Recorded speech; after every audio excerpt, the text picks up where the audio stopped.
जय हिंद दोस्तों, स्वागत है आपका। आज के जीटेट क्लास में हम लोग देखने वाले हैं ईवीएस से आने वाले महत्वपूर्ण प्रश्नों को, जो आपकी परीक्षा के लिए बहुत ही इम्पोर्टेंट होने वाली है। रोज आपको 2 प्रैक्टिस सेट मिलेगा ईवीएस का, जो आपकी परीक्षा के लिए बहुत ही इम्पोर्टेंट होगी। तो चलिए स्टार्ट करते हैं। पहला है कि निम्नलिखित में किसका सितार के साथ जुड़ाव नहीं है। निम्नलिखित में किसका सितार के साथ जुड़ाव नहीं है। तो देखिए, अमीर खुसरो, रविशंकर और विलायत खान, इन तीनों का सितार के साथ जुड़ाव है और उस्ताद अलीउद्दीन खान का सितार के साथ जुड़ाव नहीं था। इनका जुड़ाव सरोद वादक और बहु उपकरण वादक में था। ठीक है, और ये संगीतकार थे और 20वीं शताब्दी के भारतीय शास्त्रीय संगीत के सबसे प्रसिद्ध संगीत शिक्षकों में से ये एक थे। चलिए आगे देखिए, विश्व का सबसे ऊंचा गुरुत्व बांध कौन सा है। गुरुत्व बांध, तो देखिए विश्व का सबसे ऊंचा गुरुत्व बांध जो है वो है आपका भाखड़ा बांध। ठीक है, पंजाब में स्थित भाखड़ा बांध परियोजना है ये, जो सतलज नदी पर स्थित है और इसकी ऊंचाई 216 मीटर व लंबाई 518 मीटर है। इस बांध पर विद्युत शक्ति पावर प्लांट लगे हैं। आगे लोकटक एक है। क्या है लोकटक? देखिए लोकटक जो है, ठीक है, लोकटक भारत के मणिपुर की झील है और एक प्रकार का झील है। ठीक है, और ये आपका लोकटक झील के समीप केबुआ लाम जाओ, ठीक है, केबुआ लाम जाओ नामक राष्ट्रीय वन जीव पार्क है। यह विश्व का एकमात्र फ्लोटिंग पार्क है। इसी वन्य जीव अभ्यारण्य में संगाई डियर पाए जाते हैं और यह मणिपुर का राष्ट्रीय पशु है, याद रखिएगा। अगला है सबसे ऊंचा भारतीय जलप्रपात कौन है। सबसे ऊंचा भारतीय जलप्रपात, तो देखिए सबसे ऊंचा भारतीय जलप्रपात आपका जोग अनिगरसप्पा है। ठीक है, जो शरावती नदी पर स्थित है और यह नदी कर्नाटक राज्य में स्थित है, याद रखिएगा। आगे है कि बटरफ्लाई स्ट्रोक। ठीक है, बटरफ्लाई स्ट्रोक जो है ये किस खेल से संबंधित है। बटरफ्लाई स्ट्रोक किस खेल से संबंधित है, जल्दी बताइए। बटरफ्लाई स्ट्रोक,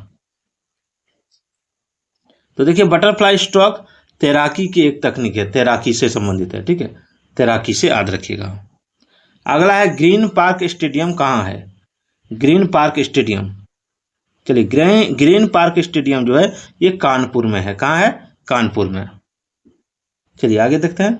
पोषक तत्वों के अलावा हमारे शरीर में पानी और किसकी आवश्यकता होती है। तो इसके अलावा हमारे शरीर में फाइबर की आवश्यकता होती है। ठीक है, फाइबर कार्बोहाइड्रेट का एक प्रकार है जो अनाजों, फलों, सब्जियों आदि में पाए जाते हैं, याद रखिएगा। ठीक है, चलिए आगे बढ़ते हैं। नेपाल नगर जिस उद्योग के लिए जाना जाता है वह कौन सा उद्योग है। नेपाल नगर किस उद्योग के लिए जाना जाता है?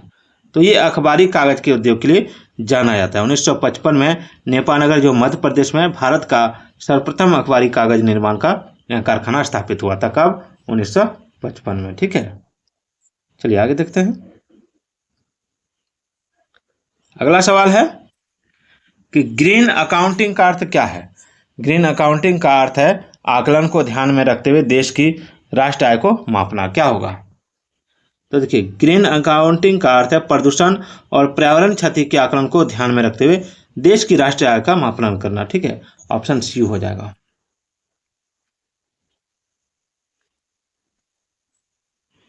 10 नंबर है, निम्न में से कौन जैव निम्नीकरण अपशिष्ट है। जैव निम्नीकरण अपशिष्ट, तो देखिए जैव निम्नीकरण अपशिष्ट है आपका यून। ठीक है, जैव निम्नीकरण अपशिष्ट वे कार्बनिक पदार्थ होते हैं जो सूक्ष्म जीव द्वारा अपघटित कर सरल पदार्थों में बदल दिए जाते हैं, जैसे पेपर, यून, पत्ती आदि। ठीक है, आगे भारत की प्रसिद्ध लेगून झील कहाँ है। तो ये आपका उड़ीसा में है, जो चिल्का झील है। ठीक है, उड़ीसा में चिल्का झील जो है भारत की सबसे बड़ी झील है और यह खारे पानी की लेगून झील है। तमिलनाडु के तट पर स्थित पुलिकट झील भी लेगून झील का उदाहरण है, याद रखिएगा। ठीक है, जादूगोड़ा की खाने प्रसिद्ध है किसके लिए। जादूगोड़ा की खाने प्रसिद्ध है आपका यूरेनियम की भंडार के लिए। ठीक है, मेटल ऑफ हब के नाम से इसे जाना जाता है, यूरेनियम को। ठीक है, और झारखंड के सिंहभूम जिले के जादूगोड़ा क्षेत्र यूरेनियम खनन हेतु सर्वाधिक उपयुक्त है और यूरेनियम के प्रमुख अयस्क हैं आपका पिंचब्लेंड और सामरस्काइट तथा थोरियानाइट। ठीक है, चलिए आगे चलते हैं।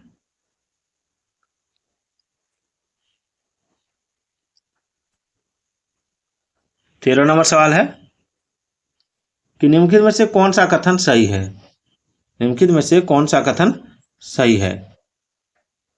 ऑप्शन है धारवाड़ के सेल समूह में प्राकृतिक गैस पाई जाती है, कोडरमा में अभ्रक पाई जाती है, कुटप्पा श्रृंखला हीरों के लिए प्रसिद्ध है, अरावली की पहाड़ियों में पेट्रोलियम उपस्थित है, क्या होगा। तो देखिए इसमें जो सही हो जाएगा वो हो जाएगा आपका ऑप्शन बी कि कोडरमा में अभ्रक पाई जाती है। ठीक है, अभ्रक एक बहुउपयोगी खनिज है जो आग्नेय एवं कायांतरित चट्टानों में वर्णवाणी रंगों के रूप में पाया जाता है। कोडरमा वन क्षेत्र में सर्वाधिक अभ्रक की खानें हैं और झारखंड के कोडरमा का अभ्रक उत्पादन में भारत में प्रथम स्थान है। अगला निम्नलिखित में से भारत का कौन सा पारिस्थितिकीय अति क्रियाशील स्थल हॉटस्पॉट माना जाता है। सवाल देखिए कि निम्नलिखित में से कौन सा पारिस्थितिकीय अति क्रियाशील स्थल हॉटस्पॉट माना जाता है। तो देखिए इसका आंसर होगा ऑप्शन सी पश्चिमी घाट। ठीक है, प्रश्नानुसार जो विकल्प है, ठीक है, पश्चिमी घाट जो है, ठीक है, पश्चिमी घाट तथा पूर्वी हिमालय का क्षेत्र पारिस्थितिकीय अति क्रियाशील स्थल यानी हॉटस्पॉट माना जाता है, याद रखिएगा।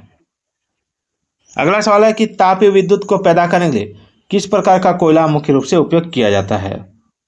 तो तापीय विद्युत को पैदा करने के लिए एंथ्रासाइट नामक कोयला का उपयोग किया जाता है, एंथ्रासाइट। ठीक है, इसमें कार्बन का अंश अधिकतम तथा जल का अंश कम होता है। 16 नंबर सवाल कि उत्तर भारत में बाढ़ की घटनाएं क्यों बढ़ी हैं। तो देखिए उत्तर भारत में बाढ़ की घटनाएं इसलिए बढ़ी है कि अफवाह क्षेत्र में वन कटाई में वृद्धि हुई है। ठीक है, चलिए अगला सवाल है जैव विविधता का अंतर्राष्ट्रीय वर्ष कौन सा था। तो देखिए जैव विविधता का अंतर्राष्ट्रीय वर्ष है आपका 2010। ठीक है, 2010 याद रखिएगा। चलिए आगे बढ़ते हैं। आगे है ऑर्टोकार्पस इंट्रिगा वैज्ञानिक नाम किसका है। ऑर्टोकार्पस इंट्रिगा किसका वैज्ञानिक नाम है। तो इसका आंसर होगा ऑप्शन डी कटहल का। ठीक है, चलिए आगे बढ़ते हैं। अगला निम्न रेशों में से कौन पौधे के तने का उत्पाद नहीं है। तो देखिए इसमें आंसर हो जाएगा आपका ऑप्शन डी कपास। कपास के फल से उसकी रुई निकाली जाती है, इसलिए कपास जो है पौधे के तने का उत्पाद नहीं है।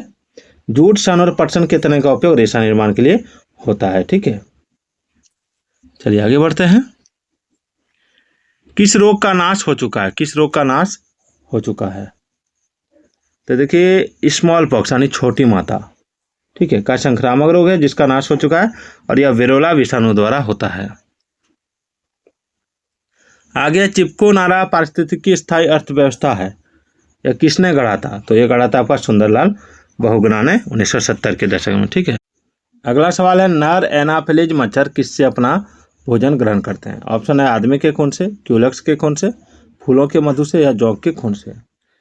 तो देखिए नर एनाफिलीज मच्छर जो है, ठीक है, ये फूलों के मधु से अपना जो है, ठीक है, फूलों के मधु से अपना भोजन ग्रहण करते हैं और मादा एनाफिलीज मच्छर मानव के खून से अपना भोजन ग्रहण करते हैं। ठीक है, मादा जो एनाफिलीज है वो मानव के खून से है।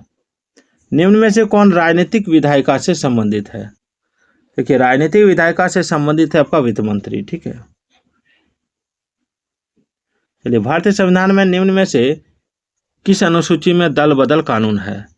तो दल बदल कानून है आपका 10वीं अनुसूची में। ठीक है, चलिए आगे देखते हैं।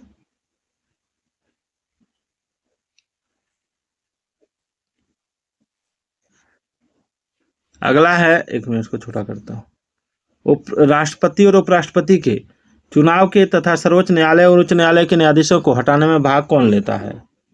तो देखिए इसका राइट आंसर क्या होगा। इसका राइट आंसर हो जाएगा आपका ऑप्शन बी लोकसभा। राष्ट्रपति को संसद के दोनों सदनों के निर्वाचित सदस्य और राज्य विधानसभा के निर्वाचित सदस्य चुनते हैं, जबकि उपराष्ट्रपति को संसद के दोनों सदनों के सभी सदस्यों द्वारा चुना जाता है। लोकसभा और राज्यसभा के सदस्यों द्वारा 2/2 बहुमत से सर्वोच्च और उच्च न्यायालय के न्यायाधीशों को हटाया जाता है, याद रखिएगा।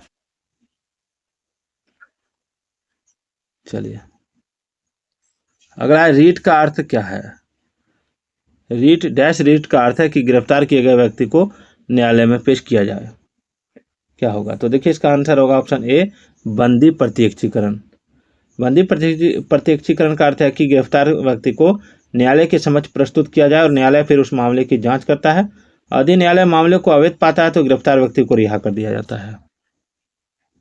अगला भारतीय संविधान की 7वीं अनुसूची में वर्णित केंद्रीय खुफिया एवं जांच ब्यूरो डैश सूची का विषय है।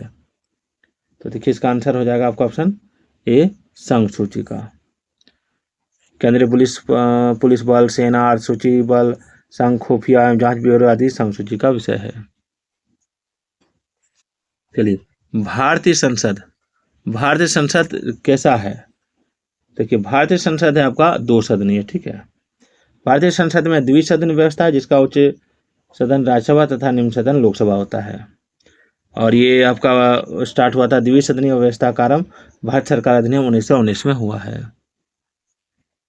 अगला है कि एकीकृत उपागम के अंतर्गत पाठ्यक्रम निम्न में से किस सिद्धांत पर आधारित होना चाहिए? तो देखिए इसका आंसर जो हो जाएगा वो हो जाएगा उपरोक्त सभी। चलिए, ये सवाल आपके लिए है कि एकीकृत उपागम की व्यवस्था करते समय डैश ध्यान देना चाहिए। क्या ध्यान देना चाहिए? इसका आंसर आप कमेंट जरूर कीजिएगा। फिर मिलते हैं। जय हिंद, जय भारत।